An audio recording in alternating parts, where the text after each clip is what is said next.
Matthew 8, verse 1 through 34. When he came down from the mountain, great crowds followed him. And behold, a leper came to him and knelt before him, saying, Lord, if you will, you can make me clean. And Jesus stretched out his hand and touched him, saying, I will, be clean.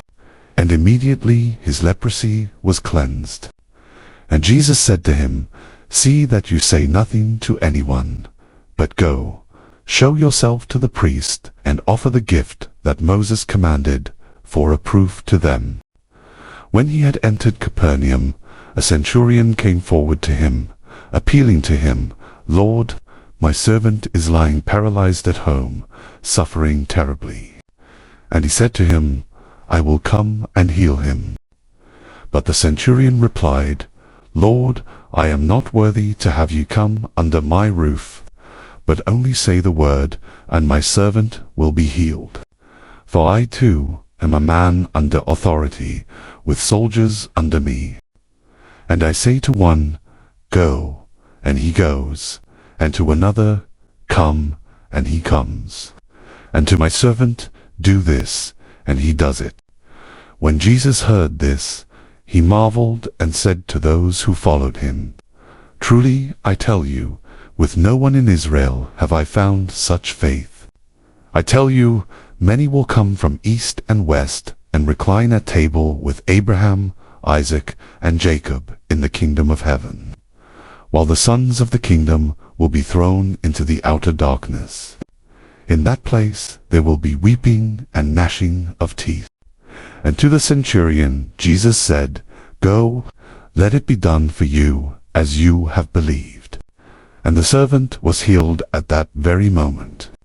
And when Jesus entered Peter's house, he saw his mother-in-law lying sick with a fever.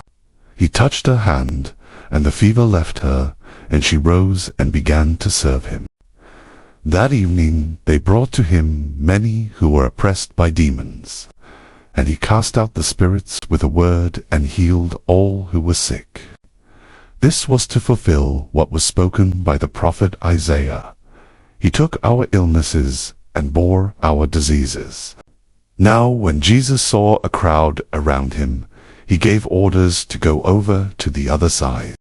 And a scribe came up and said to him, Teacher, I will follow you wherever you go.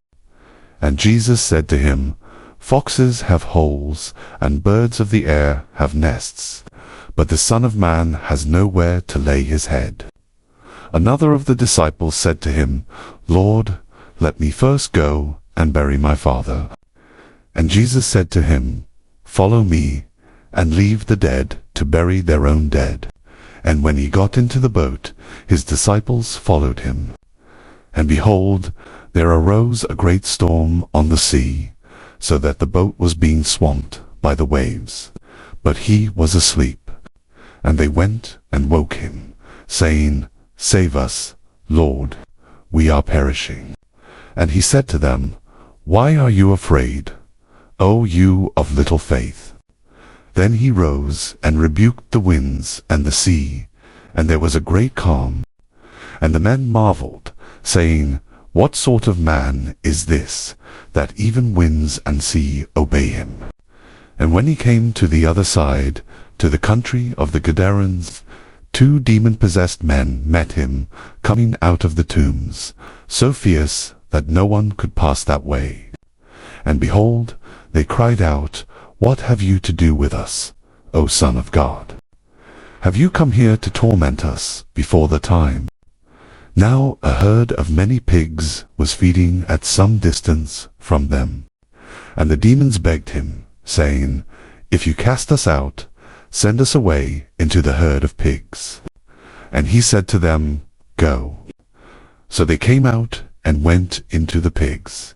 And behold, the whole herd rushed down the steep bank into the sea and drowned in the waters. The herdsmen fled, and going into the city they told everything, especially what had happened to the demon-possessed men. And behold, all the city came out to meet Jesus, and when they saw him, they begged him to leave their region.